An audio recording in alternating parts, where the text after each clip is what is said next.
to rock this place.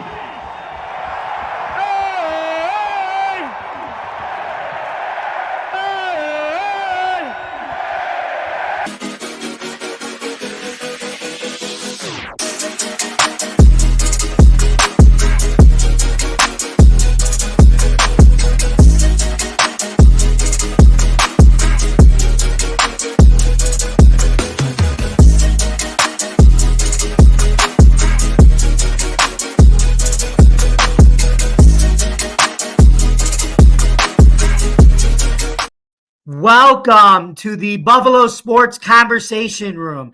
I'm your host, Jamie Malloy, and I'm ready to talk about Super Wildcard Weekend.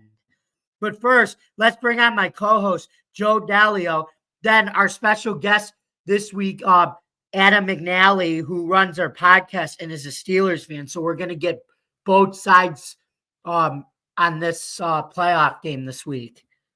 So, but first, here's Joe.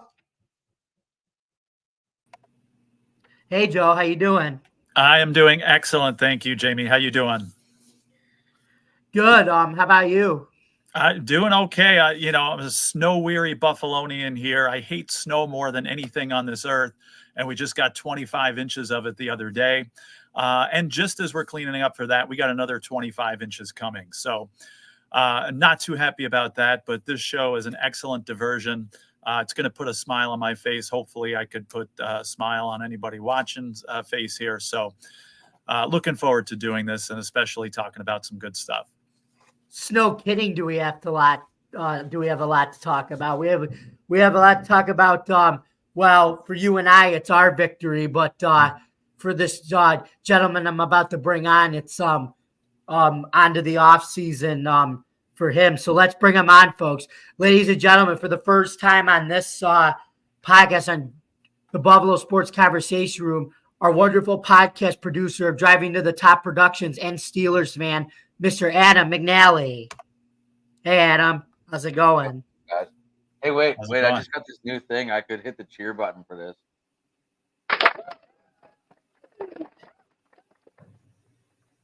So anyway, how's it going, man? Good, guys. How's it going? Good to have you on. Yeah, first time we got to talk since our Buffalo show we did in the beginning of the season on my show. That was fun, as always. So, let's talk some Monday afternoon football. Definitely. We'll get to that game in a minute, but so we actually Adam, do you want to tell us a little bit about yourself before we begin? Hold on, I'm fighting with my dog trying to get this thing off her. Come here, Faye. Hey, sorry, I just got home from work, everybody. So I got to feed the dog, let her out, bring her in. I couldn't leave her out real long. Obviously, it was 8 degrees when I got out of the car, so I couldn't leave her out real long. Come here, Fee. Hey, Phoenix. There we go. Got it. See, I had to take her vest off her. All right. So yeah, I'm Adam McNally, Sports Talking It. I found these guys because I do a show where I reach out and find other fans and bring them in, and we collab, and all of a sudden, we create shows off it. So it's a really good thing. I do have a show after this one. I think Jamie might jump over. I'm not sure what he's going to do. We're going to talk some baseball. Maybe we'll see. That's what we do. I'm going to try and do a Pittsburgh only show. I'm looking for a co-host for that. Just like you two are down there, I'm looking for a co-host to join me because it's not always fun talking by yourself. But I'm sure you both know that. Yep. Right, exactly. You want to get guests on and everything. It builds connections and camaraderie with somebody else that you want to get to know, and if they're passionate about it and they like the same team you do, they want to hear your opinions and vice versa. So you two are a good mix, and then even if we do get the baseball show going, yins are both a good mix because of New York, and I think it'd be a good little mix and match. Yeah, I agree with that. So are we guys ready to talk about Super Wildcard Weekend? Let's do it. Awesome. So let's start with Saturday's 4:30, the Cleveland Browns taking on the Houston Texans game. Well, CJ Stroud threw 3 touchdowns and finished with 76% of his passes against one of the elite pass defense in the league. Their defense also stepped up and scored 2 touchdowns at back-to-back pick sixes to bring the final score to 45-14, which I believe this makes it now the largest blowout in playoff history. So, Joe, did you see this one coming? I didn't see the blowout coming. I did predict last week that the Texans would win this game. So I'm proud to say that. I saw them winning by 3, not by this margin. A few things. I mean, Joe Flacco eventually was going to come down to earth, and he did that. But what impressed me is this kid quarterback, CJ Stroud, that the Texans have. I mean, all year long, he's been doing things that rookies don't typically do. But I got a stat here, that I was looking. I mean, the guy's got ice in his veins. A rookie playing almost a perfect game. I like to look at quarterback ratings, and I got a few stats about that here on this week's show. But I think the perfect quarterback rating for an NFL game is like 158.3. Stroud was a 157.2. And I dug a little further, and only 4 quarterbacks have ever done that in a playoff game. One of them you may know, his name is Josh Allen of Buffalo Bills. He did that 2 years ago. Pittsburgh, some guy named Bradshaw that you might have heard of. Terry Bradshaw did that back in like 76. And now CJ Stroud. Now you're saying, wait a minute, Joe, you said there was a 4th person. Well, we'll maybe save that one for a few minutes from now. But CJ Stroud, a rookie quarterback here, first playoff game ever, and has one of the best quarterback performances ever in the playoffs if you base it on the statistics. So that's what's most impressive to me, is the fact that this guy, we know he's very good as far as not throwing interceptions, but I definitely thought, you got a great defense. The Browns have been an amazing defense all year. The guy's a rookie. It's his first playoff game. Come on, he's going to be a little nervous and make some mistakes. 0 interceptions. Again, 157 quarterback rating. You can't get much better than that. And again, only 4 quarterbacks have ever done that in the playoffs. So I think that says it right there. That's just absolutely amazing. And he shredded apart, again, one of the best defenses in the league this year. Yeah, at one point it was the number 1 defense in the league, but as they say, you got to be Stroud and proud. That's what I say. Right. I'm Stroud and proud. Adam, you're a Steelers fan, obviously. You like watching the Browns getting trounced. So what did you think about that game? Playoffs, I was really hoping to see the AFC North last more than what we did. Because, it's your division now. It's your time to see how far you can go. Mm-hmm. And the NFL, I believe they wanted this matchup only because who should have been the Browns starting quarterback? Deshaun Watson. Oh, yeah. And this would have been, I believe, the second meeting of the year, right? Yes. They met the first time. Now we're meeting in the playoffs. And I'm with you, Joe. The Flacco gunslinging arm was going to eventually pass out. Mm-hmm. I mean, he's 38 years old, right? Yeah, 39, I think, even. That's right. I think he just had a birthday, correct? I think. Yep. But anyway, he played lights out from when they signed him to walking on to this week in the playoffs. They probably already have a monument going up for the guy because Cleveland goes through a lot of quarterbacks, but Flacco seemed to be the best fill-in. Just like the quarterback that we're going to talk about in the next game or our game. And so it was all broken down, and I just, I text Matt in the middle of it, and I'm like, Flacco just looks like a dying duck. And that's exactly what he did. He looked like a dying duck. Mm-hmm. So, I mean, don't get me wrong, the Browns. But, here's the other thing I wanted to say, okay? The Kyle Shanahan tree of growing. He has Matt LaFleur still alive. Should have had Sean McVay still alive, but that's a whole other story. But now he's got D'Amico Ryan, who is a defensive genius. And he's basically, that's what he does. And so he had a week to figure out Flacco and that Browns offense, how to shut them down, how to slow them down. And that's exactly what he did. Yes. Yeah, exactly. And I just think Houston's one of those teams that's looking to peak at the right time, and they definitely took that first step with this win over Cleveland in such a dominant fashion. And what can you say more about CJ Stroud? He's calm, cool.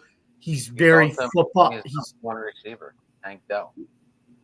Yep, the running back, Tank Dell. He's very football smart. CJ Stroud, good kid, good work ethic, and he doesn't even play like a rookie. Now we'll see what happens at Baltimore this Saturday, but I just think I was surprised they gave him the early game. They didn't even give him the prime time. You could hardly call him a rookie right now the way he's playing. So yeah, I mean the Browns and Flacco was a nice story, but that was eventually going to come to an end, and it did. So yeah, you got to give him credit though, because again, bringing that team there. I mean, they were down. They had like 100 quarterbacks this year, and he steadied the ship and really led them with a lot of momentum going into the playoffs. So that I do give him credit for, and it's definitely Cleveland too. So I give him credit for that. I do. Exactly. Now, so moving on to the 8:00 Miami Dolphins at the Kansas City Chiefs game. This was the first time in history that Peacock was exclusively going to do this playoff game only, and they chose a pretty interesting game to do with the Miami Dolphins at Arrowhead at the Kansas City Chiefs. I am curious, real quick, guys, how many Swiftie fans bought Peacock just to catch a glimpse of her up in the booth? That's a good question. Probably like millions or billions. They had their own dance routine going up in that booth. With Patrick Mahomes' wife, that's the dance routine. Yeah. I was like, what the hell is going on? I didn't watch the game because I don't have Peacock, so I don't know much about this game. I know Mike McDaniels kind of got embarrassed. He did. He definitely did. But in the Miami Dolphins at the Kansas City Chiefs, so with Tua Tagovailoa only throwing for 199 yards, 1 touchdown, that was to Tyreek Hill, and 1 interception, and the Chiefs holding them to a total of 264 total yards of offense. There was really no way that the Dolphins were going to beat the Chiefs with those stats, especially and the injuries that were piling up with them, to bringing the final score to 26-7 Chiefs.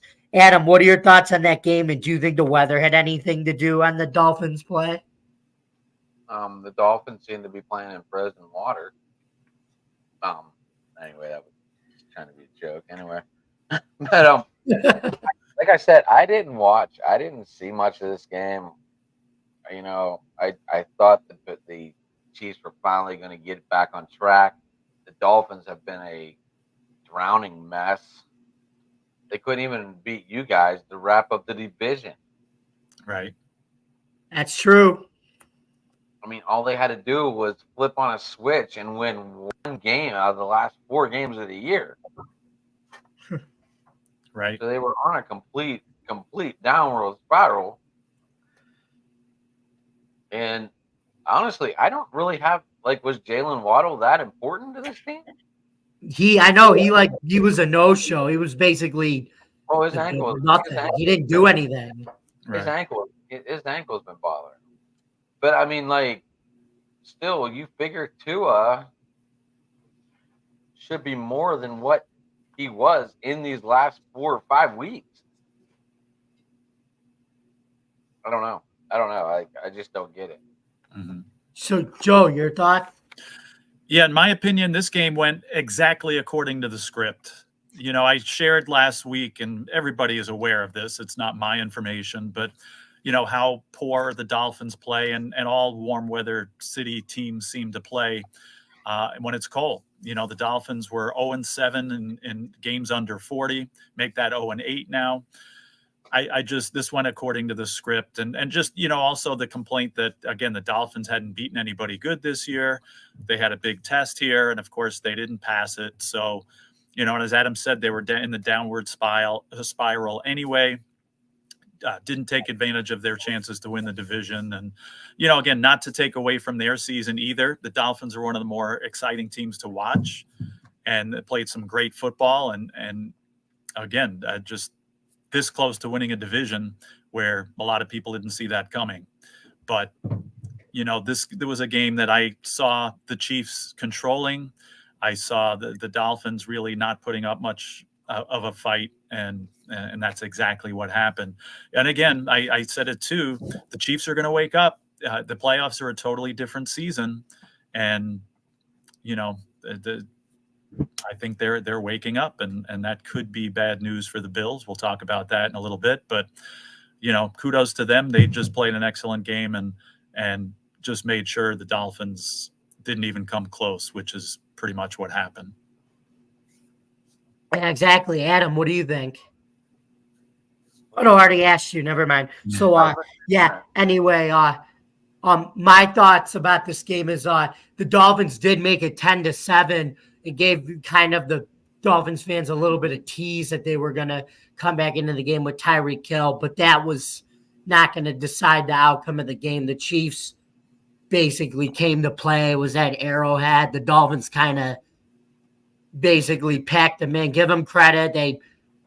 They had a good season, but they were never ready to play teams that were good, and they finally got exposed in the playoffs, and now they're donezo. So anyway, let's move on to Sunday's 4:30 game. The Green Bay Packers taking on the road at Arlington, in Arlington Stadium to take on the Dallas AT&T Stadium. Thank you very much. To take on the Dallas Cowboys. With a surprise to most football fans, the Packers stunned the Cowboys with a final score of 48-32. Jordan Love was the star of the game with an impressive 157.2 QB rating. That was the fourth person that you were going to mention, Joe. Right. With 3 touchdown passes, while Dak Prescott struggled with only an 89.8 QB rating with 2 INTs. Joe, were you surprised as most fans were? I definitely was. In fact, I was telling people this is going to be the least close game of the first round here. As I'm watching this game, so many emotions were going through my mind. It's like shock. First of all, it's like, oh my God, is this going to happen again to the Cowboys? Another home loss in the playoffs like this? Part of me was in laughter. It's like, oh my God, this is actually happening again. I can't believe it. And part of me is still waiting, like, okay, where's the crazy Cowboys comeback? And, they did try a little too late. But it's like, I just was in absolute shock. And again, I've talked all year about how amazing the Cowboys are at home, outscoring opponents 37-16 overall throughout the season. And basically the table was turned on them in this case. And then, as mentioned, again, the fourth quarterback, I mean, unbelievable that it's 2 in the same wild card weekend here.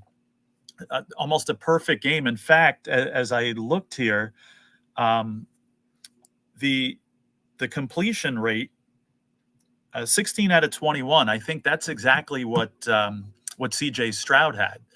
I'm not sure. And the yards were pretty close too, but just unbelievable that, 2 quarterbacks like that, and 2 young quarterbacks. Again, this is the first playoff game that Love started. And I mean, to have an almost perfect game against one of the most difficult place to play this year. It's just crazy. So, amazing job by the Packers. God only knows what happened to the Cowboys. And I think you're going to see some serious changes there. I think you have to. McCarthy's definitely done. Don't be surprised if something is done with Dak Prescott. I think just this was the final nail in that coffin. It's just nobody saw this coming. I guess people did. They're like, oh, it's the Cowboys. They could easily choke this away. And no matter how good they've been all year, they had momentum going into the year. So did the Packers, but, not like the Cowboys did. And again, to do what they did and just totally outplay the Cowboys in a place where nobody even came close is, again, surprising, shocking, comical. If you're, it's not comical if you're a Cowboys fan, but for those of us on the outside, it's just, how can this absolutely happen again? And it did. So, curious to hear what you guys think. Yeah, Adam, your thoughts? I wasn't surprised at all. These Packers are like these Packers are hot at the right moment, and they just got Musgrave back. So they have Musgrave, Kraft, Watson, Jalen Reed, and they have Dominic Wicks, whatever. I can't say his first name, but Wicks. They have, this is the first time that all the rookies had more than 30 receptions in 1 year. The last time it happened was with the Green Bay Packers again. So the Green Bay Packers always find this talent. They have this knack. And I was not surprised at all. I thought this was the Cowboys' worst matchup they could have gotten. And maybe this is why the Eagles just sucked. They didn't want to play Green Bay. I don't know, but we'll get into that conversation next, 2 games from now. But yeah, I was not surprised at all. Aaron Jones, playoff machine. Right. Yeah, an outstanding game. You have 12 touchdowns in 6 games now in the playoffs. That's phenomenal. And then he added 3 I think he had 128 on the ground, 3 touchdowns, 128 yards on the ground. Yes. Aaron Jones had to be marked in there, Jam, as one of your players of the game. I mean, there's no way you leave that out. And then they even I could tell you what go ahead. Go ahead, Jim. Go ahead. No, but I could definitely tell you who. This is actually one of the first times I'm not blaming McCarthy nor Dak. It's actually defensive coordinator Dan Quinn for why they worried about getting that head coaching job in Seattle. I don't know about that, maybe, but he did not do good calling the defensive plays at the end of the year. His defense, in fact, actually gave up 510 yards at home. And this happened earlier when the Cowboys played the Bills. They could not stop the run against Buffalo. And basically their pass defense is great, but the problem with Dallas is their run defense is obviously a weakness. They need to get bigger guys on the line to stop the run. And Micah Parsons is obviously great at rushing the passer, but there's a reason why they take him out and run defensive plays. So yeah, it's just, I wouldn't mind seeing Dan Quinn leave to get a head coaching job because he's just been terrible. Called Kyle Shanahan and said, "Hey, what did you guys do to absolutely destroy Dallas?" Yeah, I'll get into that and why when Green Bay actually plays Kyle Shanahan next week, and I'll explain a little bit about that. But yeah, I would like to see Dan Quinn go to Seattle. Just please, not on the Cowboys anymore. I think it'll happen. I read too. This is the first time a 7 seed has won in the playoffs. Yes, it is. I was going to mention that. First time a 7 seed has won since they've implemented a 7 seed on Super Wildcard Weekend. That's right. Yeah, that is history. Congratulations to the Packers for that. I mean, that is a cool thing. Anyway, let's take a look at the Sunday night's 8:20 game. The Los Angeles Rams at the Detroit Lions. While the Lions held on to defeat LA 24-23, it's been 32 years since the team has made the playoffs. Basically, we talked about it. The last time they won the division was 1993 with Barry Sanders, and the last time they won a playoff game was, oddly enough, 1991 against Troy Aikman's Dallas Cowboys. Now, Joe, we both picked the Rams to beat the Lions last week, but the Lions ended up holding on. So do you think the path to the Super Bowl now runs through Detroit, that the Cowboys lost to the Packers? And I want to interesting answer here because, like I said, Detroit's getting another home playoff game here, and depending on what happens with Green Bay and San Francisco, they could get another home playoff game there too, or they have to go on the road to San Fran. So what do you think? Yeah, kudos to them. Again, you're right. We both had them losing. Both teams played hard in this game, and either team deserved to win it. In fact, I still thought the Rams were going to pull it out in the fourth quarter there. They certainly had a chance to do so. But just high-quality football. Again, you had the whole emotion of the quarterbacks that were traded for each other, Goff and Stafford there. Both of them played well. You had, Stafford coming back to Detroit to play this big game there, especially playing in Detroit with all those down years. And now, with all the hype that they got going on there. And, let's play with that quarterback ranking again. I just happened to notice something, that these were the quarterbacks that were traded for each other. One of them's quarterback rating was a 122. One of their quarterback rating was a 121. And they were almost exact. And both of them played outstanding, like I said, and just either team could have won this game. Again, I promise I'm not a Lions hater, but I'm wondering if they even get past Tampa Bay. In fact, if you have predictions for these games, I'll share. But I think Tampa's on a roll, and I could still see the Lions losing to them.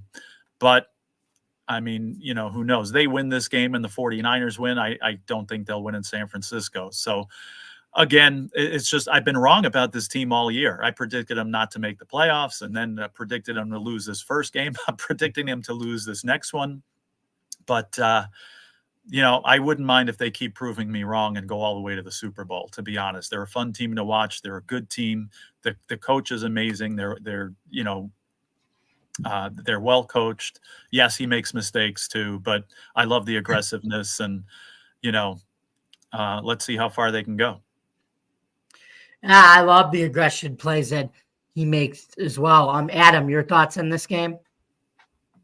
I picked the Rams as well. I have I don't know. I just want to see Matthew Stafford put Detroit in a bad place again. Okay, so nothing against Detroit. I don't know. I just want to see Stafford just pull it off. We did 2 years ago when they won the Super Bowl and against Cincy. I know, but this time he could have rubbed it in their faces at home. Right. Yeah. But anyways, I think it was awesome for Detroit. I wanted to see the Lions win. I mean, like I said, Detroit hadn't won a playoff game since Barry Sanders was the running back and Scott Mitchell was the quarterback. And I mean, it's just so awesome. The NFL is good when the Lions are rolling, and this goes back to the 1950s when they dominated the old NFL before the AFL came in, before the current NFL with the merger, and they were just every year it was the Lions and the Browns, and to see the Lions and the Browns in the playoffs in this NFL 54 years after the merger is awesome to see. So kudos. What? I was going to say, it was just great to see the stadium as lively as it was too. I mean, Ford Field has never been a place where you've seen loud and wild crowds, just because the Lions haven't been that kind of a team.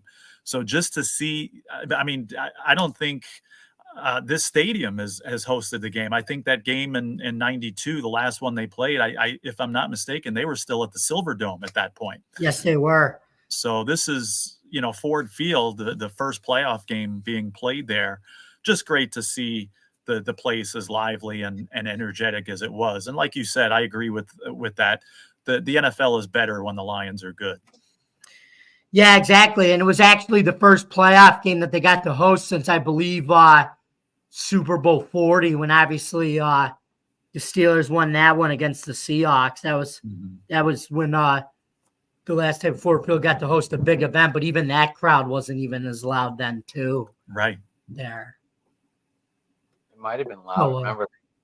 Remember they zone out the crowd noise in these games, just because I remember when I went to St. Louis for the Steeler game back whenever the St. Louis had a team, It was 90-10. And if you remember, and if anyone watched that Thursday night game, that was the game where Willie Parker shattered his leg. If anyone watched that game, they saw that there was no. They bleeped out the crowd because it was 90-10. It was all Steelers fans. They know how to bleep out the crowd. I mean, it was practically a home game. There's way more black and gold in that place than there was blue and yellow. So they know how to do it. So let's not judge that Super Bowl as being low, because Detroit's only 4.5, 5 hours. Right, exactly. A lot further from Seattle. Exactly. So let's move on to Monday's matchup of the Pittsburgh Steelers taking on Joe. This was a matchup of Adam's Pittsburgh Steelers taking on Joe and our Buffalo Bills. Despite many injuries, Josh Allen and the running game both played an outstanding game, beating Pittsburgh 31-17. Adam, you're the Steelers fan. What did you think about this game? To be honest, I wish they would have blasted into Allen on that 50-yard run. I wish they would have blasted him, because no one knew if he was going to go down, and they ended up calling a late hit late in that game. And no one, at some point you have to, granted the game was out of hand, but still Allen starts running with the ball, and now everyone's like, what do we do? Do we hit him? Is he going to keep running? What's he going to do? Just like on that 50-yard run, they should have blasted him. They should have hit him. They should have hit him. They should have taken him down. I mean, he fake slid, and that's why they quit. And then he ends up going for another 40 yards. I don't know. Someone should have blasted him. He's hard. The problem is he's so big to bring down. He's hard to hit. He's a big boy. Doesn't matter. Someone should have blasted him. Yeah. Mm-hmm. It was fair game. He wasn't sliding. I don't think he was thinking first down on that run. He was thinking touchdown. As Lee Corso, you saw, we say in NCAA football 06 during those games. But Joe, your thoughts? Yeah, a few things. First of all, it was kind of weird watching a Monday afternoon playoff game, especially here in Buffalo. I mean, that's a first for sure. And again, as somebody who lives here in Buffalo, I could tell you right now, there's no way in the world they could have played that game. The Bills are getting a new stadium, and people are said, well, if you're going to postpone games, why not just build a dome on that stadium? Well, there could have been a triple dome on that stadium, and they still weren't playing this game at Sunday at 1:00 just because the travel conditions were impossible and dangerous. So first of all, it was a smart move to not play this game. It would have been great to see snow football and old fashioned, kind of football like that. But again, there was no way people were getting to this game. Again, as somebody who was here in the middle of it and, whose body is sore from shoveling 2 feet of snow here and another 2 feet to come. But anyway, talking about the game, it pretty much as expected. I mean, the Steelers showed up. The Steelers played hard. They made a game out of it. The Bills, I think, played like the better team. And again, I don't mean that as as an offense. I just thought that, they showed that they were the better team and played like it. But again, for Rudolph to come in there and to play like he did the last few games, and I thought he played decent. It seemed like the Steelers tried to give it away in the beginning. But once they got their act together, they made a game out of it. And again, I thought they played pretty well. One thing that stood out to me, and it's a horrible thing. Tomlin doesn't have his team ready to go out the gate, so he waits till the second half to get his team more motivated. Why can't you get this team that motivated in the first half? Anyway. Yeah, that was a difference. I am still not a fan. I don't care if we went to playoffs. We still went one and done. Just to let everyone know, we still have not won a playoff game since 2017. Mm-hmm. And this is the city of champions? No, he's turned this city into the city of mediocrity, and he needs to go. You've said that before, and I, like I said on previous shows that I've been on you with, and you got a point. I don't live in Pittsburgh. I don't know how you and people think there, but I could definitely Seriously, see. you guys are Bills fans. How long would McDermott last if he has not won a playoff game in 7 years? Right. That's true. How long would any coach last? If that was the case. All we care about is that stupid 500 record. He doesn't care about postseason. He's a horrible coach. He's not a good game manager. I don't know. I'm not getting into this. No, I understand though, and like I said, I could definitely see. And then if you guys watch the end of that game, Brooke Pryor asked him what's his future stuff, and he just left. I heard about that. I heard he left in the middle of the conference. Yeah, that's total childish. He could have been like, this is not the time to talk about this right now. Let's talk about it another time. Instead, he just stormed off like a fucking little kid.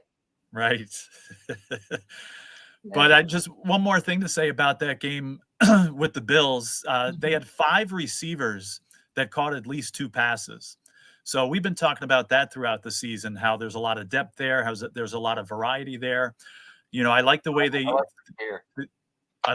use Diggs, that he's covered most of the time. That's why his receptions and yards have gone down, but they threw short and let him get some yards after the catch there, which he did. I think he ended up with like 55 receiving yards, which is decent, but pretty cool that 5 receivers had at least 2 catches, so solid effort. Again, I think again, not to make it offensive, but I think the better team won. I think you could even look at the Green Bay game and go back and look. I think all 5 of their receivers had more than 2 catches that game too. Yeah. Yeah, but what about the big catch at the end with 6.5 minutes left, Joe? Are you kidding me? Khalil Shakir with that freaking ESPY-like play? Holy moly. Yeah. Minka Fitzpatrick looked like a kid out there that had no clue what the fuck he was doing. And somehow he made the Pro Bowl. He missed, 4 games? He had 0 interceptions, but they had him doing a whole different role than just his normal stuff all year. So he was never really in position. I don't know. Yeah. Jamie, what stood out to you the most in this game? That play, obviously, the fact that the Bills got out of the gates quick. They put the game away when they needed to. McDermott does a great job with this team in the playoffs. He's got them very prepared, and let's see what we do against Kansas City. That time will tell with that one. Mm-hmm. But what I think stood out is the depth of the Bills too. I mean, it seems like nothing phases this team. Every time they seem to have injuries, they can plug in somebody new, and they just answer the bell. I mean, AJ Klein, Right. He was on the team. He's been on this team for almost 4 years now with McDermott, and he was off the team because Terrell Bernard was playing so well. They just signed him to the practice squad this week, and then he's out there calling plays starting at middle linebacker because he already knows the system for being on this team so much. Right. I mean, it's like they're on their 6th-string linebackers here, and they're still producing and still playing decent. And AJ Clyde's not an ordinary 6th-stringer. He could be he's a dependable starter. Obviously, he's not Terrell Bernard. How about AJ Klein leading the team in tackles with 11, and Dorian Williams? I love this kid as a rookie. He's just one thing about him is he's obviously learning the game, but the one thing you can't coach even as a rookie is just pure speed, and he's probably the fastest linebacker I've seen in this league. Very impressive. Dorian Williams, and he was 2nd on the team with 8 tackles. So yeah, there you go. Mm-hmm. Until depth do us part instead of depth do us part. So anyway, finally, let's wrap up the evening with the 8 o'clock Philadelphia Eagles taking on the Tampa Bay Bucks, led by Baker Mayfield. With the Bucks winning this match 32-9, they were dominant from start to finish, and their defense couldn't be stopped. So, Adam, did you see this coming? I mean, Baker Mayfield in the playoffs. I mean, what's up with that? This Eagles team has been in collapse mode too, just like the Dolphins. Just they just. I don't know if something happened behind the scenes that we're not going to know about for a while. I mean, something just wasn't right with these Eagles. They lost all their damn games like so fast. What we do know is Jalen Hurts was playing with a broken finger, and now we know that Jason. Sorry, folks, I messed up the Kelsey's name wrong. I meant to say Jason. Sorry. Jason Kelsey is retiring after 13 productive seasons with the Eagles. Well, he said he was retiring. Well, he thought about it, and he said he's going to come back for one more year. And this was it. Right. He had a good career. He had a good career. He was one of the best centers, one of the fastest centers, and I think he's going to make the Hall. I do. I do too. Yeah, I wouldn't be surprised. Brother will a tight end as well when everything's all said and done. So, Joe, what about your thoughts on this game? What do you think? Little Mayfield magic, Mayfield mania here. Yeah, Mayfield has won a playoff game.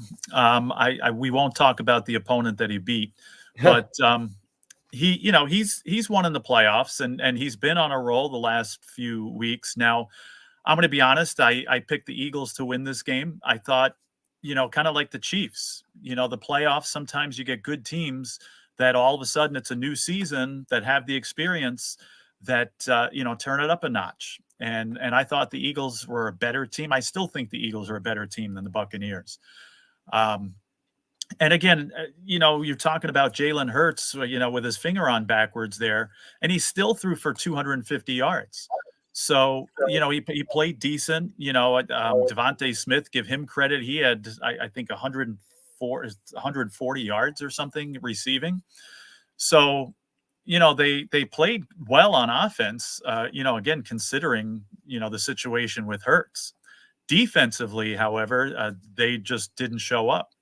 And, Mayfield exposed that, and give credit to Tampa. I mean, they had the momentum going and they just steamrolled them and just didn't let up at all as the game went on. And it seemed like the Eagles, waved the white flag at some point. And, Adam made an interesting point. It's like maybe there's something going on that we don't know about, that something that happened after the 11th week of the season.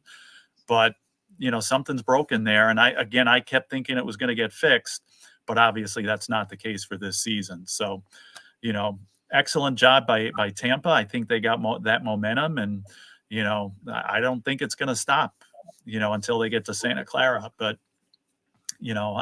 kudos to them. Yeah, that's my team coming out of the NFC for sure. That Santa Clara team. Yep. But they are going to have a rough matchup next week in with the Packers. Yes. I'm going to talk about that too, Adam. I'm glad you mentioned that because I feel the same way. I won't tell you who I'm going to pick, but I will tell you then why I did pick this team. I got to check out Studio B here, Jim. I imagine I'll see you in a little bit. Joe, like I said, if you want the link, let us know. We'll invite you over if you want to come over. All right.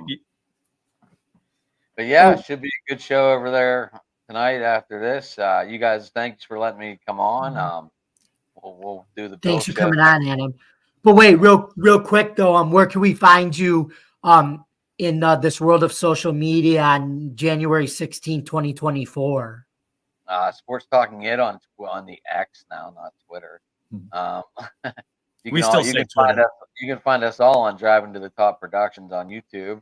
Look for Phoenix's little smiling face as our logo. Yeah, that's you can find us on Driving to the Top on Twitter as well, Twitch. You can find me on Facebook, Adam McNally too. Somehow I got two, but anyway, Yeah, that's all I got, guys. Yeah, I can't wait. We'll talk some ball. Joe, maybe we'll get Howard Johnson back on and bullshit with him. That was fun. That would be amazing. That was fun. Yeah, thanks for coming on again, Adam. We appreciate your unfiltered takes and stuff. They're apocalyptic. All right, guys. Well, yeah, you guys killed it. I'm glad you guys get to keep going. And actually, I'm not because you beat the Steelers. But, it's always good to have content. And as the producer, you got to be grateful that guys are still going to talk. Mm-hmm. Well, we appreciate it too. Thank you for the opportunity. And guys, definitely, Joe. I heard you say something about getting another 2.5 feet tomorrow or whatever. Yeah. Hopefully And I will be joining I will be joining the baseball, Adam. So you will be seeing me after this. All right, just whenever you click over. Okay. All right, guys. All right. Yeah. Have a good night, Adam. Go to the game tomorrow. Let us know. All right. Thank you. All right, Okay. guys. Have a good one. Too. Okay.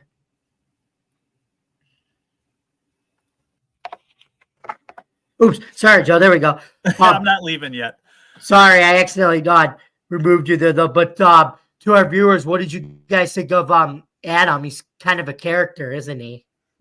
He's a great guy, and like I said, I've been on other shows with him, and had just one-on-one with him on certain shows and stuff too. So always it was a bonus to have him on here, and like I said, I always enjoy talking with him. Yeah, I do too. So thank you again, Adam, for coming on. But anyways, as Lupe Fiasco says, the show goes on. So let's go. Right. It is now that time for our question of the week segment. Now, this would have been for Adam, but this is going to be for you, Joe. So, Joe, would you like to on another 5 minutes? Yeah. That's all right. I was on a hot streak for a while, so now let's see if I can start a new one now. Okay, Joe. So here's your question, and this is kind of a interesting one too. Okay. So follow along. On October 5th, 2015, and I actually remember this game. I watched this game with my mother because she was a Cowboys fan. Drew Brees became the fourth quarterback to throw 400 career touchdown passes. Now here's what you need to answer. Which NFL football player caught that historical throw? Ooh. Is it Ben Watson, Willie Snead, Marquise Colston, or C.J. Spiller? All right. So who caught that 400th?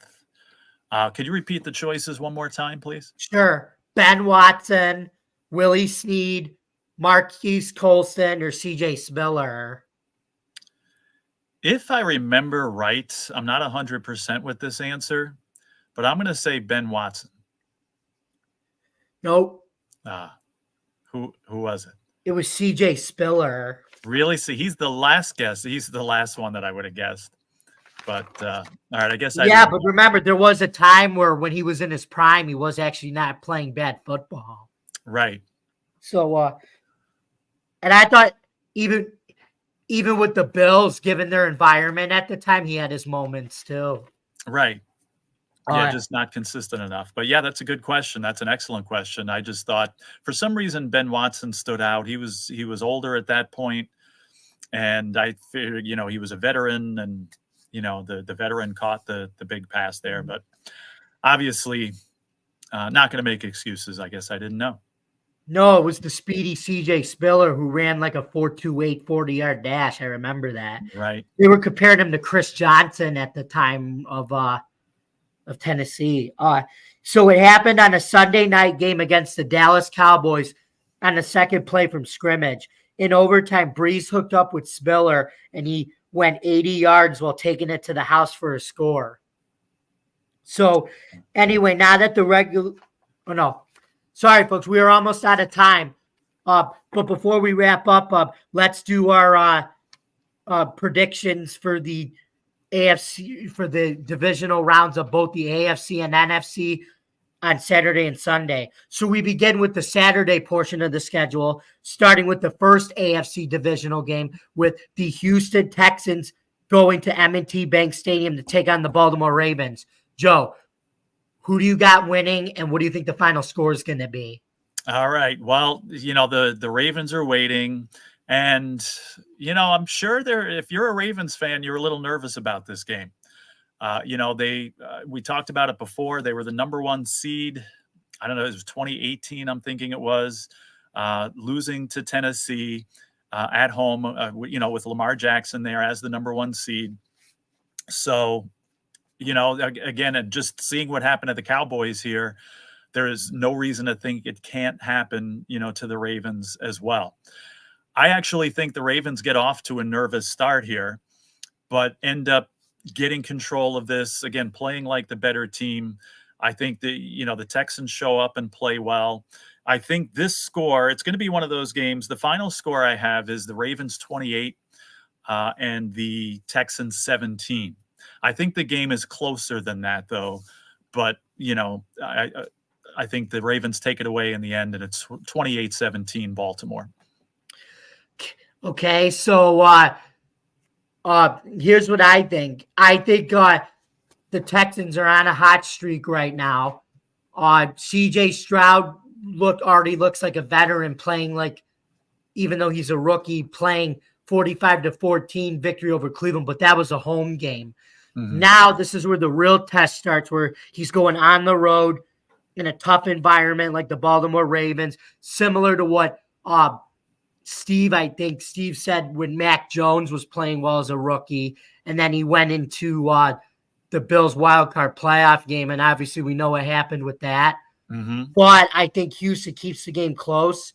I'm going to say the Ravens win 27-24. Okay. Next, we have the NFC portion of the Saturday game as the Green Bay Packers travel to San Clan to take on the San Francisco 49ers in Santa Clara. So, Joe, what do you think? Who do you got, and what's the score? I got another game here where both teams show up to play. The Packers fresh off a big upset. Again, now going to the 49ers, that's not an easy game. But I think, again, it's one of those games where, again, the better team takes over and wins it. And, again, a valiant effort from the Packers. So same score, actually. I got the Santa Clara 49ers 28 and the Green Bay Packers 17. Okay, so here's what I'm thinking, guys.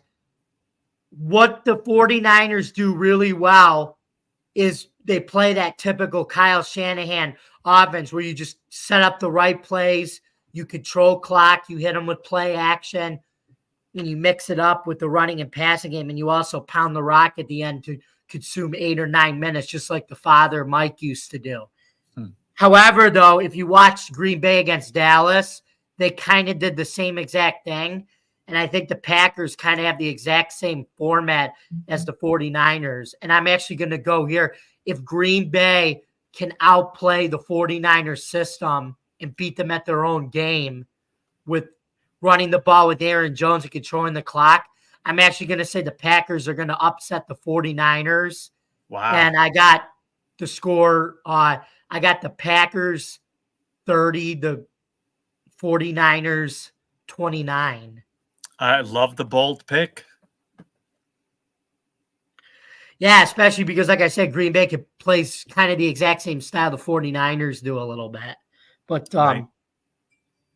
Anyway, let's move on to the Sunday portion. We begin with the NFC divisional game, the Tampa Bay Buccaneers with Baker Mayfield traveling on the road to take on Jared Goff and his Detroit Lions.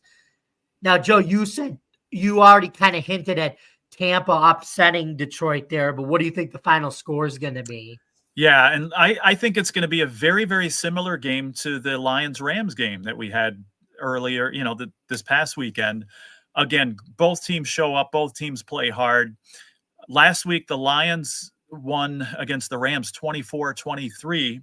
I'm saying Tampa Bay 24, Detroit 23. Okay, now here's what I think. The Buccaneers obviously won the division as the 4 seed, but they only had a 9-8 record. Mm-hmm. And obviously, you throw out records when you get to the playoffs. But I think in this case, I think Mayfield magic runs out here because I think it's another game where Detroit's thankful that they get to host a playoff game. And I think that Ford Field's going to be rocking again. I do think it's going to be close. I think Detroit wins 24-21. Okay. And last, but certainly not least, we have Patrick Mahomes and the Kansas City Chiefs in what seems like forever, even though it was 2020, coming to Buffalo this time to play the Bills in the playoffs instead of us going to Arrowhead. Thank you, football gods, for that. They finally get to come here. And they're also going to be coming here in 2024 as well. But let's focus on this divisional round, Joe. What do you think the final score is going to be? And who do you got? Yeah, I'm so sick of seeing the Chiefs. I've said it before. I'll say it 1,000 more times. You know, I was hoping to avoid it. The good thing, though, as you said, is at least the game is here in Buffalo instead of at Kansas City. You know, Vegas has this game as the Bills 2.5-point favorites. So that basically means, you know, they usually give like 3 points for home field advantage. So it's a totally even game. And I think everybody would agree that pretty much it's a coin flip. Both teams deserve to win this game. Both teams are capable of winning this game. I think, though, in the end, that home field advantage takes over and helps the Bills get the victory here. I'm going to say Bills 24, Chiefs 21. Okay, so you think we this is the game where Allen gets over the hump and it and knocks Mahomes out of the playoffs? I do too. Give me Buffalo to win with that spread, and give me the Bills to win 27-24. It's going to be very interesting to see. You know, a lot's being made of Mahomes' first ever road playoff game. I mean, I certainly don't think that's going to affect him. I think he's going to play an excellent game, you know, but it will be interesting to see, you know, how he reacts, you know, to the home crowd, you know, and these other guys too. You know, you got to remember that some of the guys on the team haven't played road playoff games in a while. I mean, Travis Kelce, you know, when's the last time he played a road playoff game, you know? So, you know, the whole team, it's going to be new for them. So it'll be interesting to see. It's the Chiefs. I don't think it's going to have much of an effect. It's going to be a war. It's going to be an amazing game. It's going to come right down to the end. But I do think, you know, the Bills, you know, the home field advantage helps, and the Bills do pull it out in the end. Exactly. There's rumors. I think I don't want to start any, but it looks like are we going to be seeing Taylor Swift in Buffalo? And if so, how do you think us Bills fans are going to treat her? Well, I don't know. I said there was a big banner they showed on TV in this game, and it said, you know, see you next week, Taylor. You know, now, you know, I'm shaming myself because, again, I don't like to put music with, you know, or you know, that kind of music with football here. You know, we're catering to the NFL script here, but yeah, she'll be in town, I'm sure. Maybe Bills fans will send her a message in the bottle. We'll see. Yeah. But anyway, well, it looks like we are coming to the end of our show. So, Joe, where can we find you now in this social media world? Same place as before on Twitter X, you know, Joe Dal Sports. And, you know, that's where I put my little sports tidbits there about football and anything else that I think is interesting. Okay. And as always, you can find me, yours truly, Jamie Malloy, on Bills Chat 1, at Bills Mafia Chat, and at Jamie Malloy at DJ Dog, at Jamie Malloy, the unbiased journalist, at DJ Dog Tags on Twitter X. And also you can find me on DefiantTakesFootball.com, where I'm writing about the Bills. I have an article that I'm currently working on about our division win over the Steelers that's going to come out. I'm still writing about Syracuse football. I'm still riding the Fran Brown wave with his recruiting and everything, because it just keeps coming, which is awesome to see. And spring football, I'm happy to see Fox and ESPN promote it, as this is going to be the UFL, the first merged league in 2024. It starts March 30th, so can't wait for that. And thank you very much for listening, folks. And remember, no city could shovel a stadium for a playoff game like the Buffalo Bills. The Green Bay Packers were the first team to beat, were the first 7-seed team to win a playoff game. And we all can't wait for Patrick Mahomes to visit Western New York next week. And to quote our friend Chris Berman, nobody circles the wagons like the Buffalo Bills. We'll see you next week, folks, and hopefully we can deliver you good news. Definitely. Have a great evening, everybody. You got it.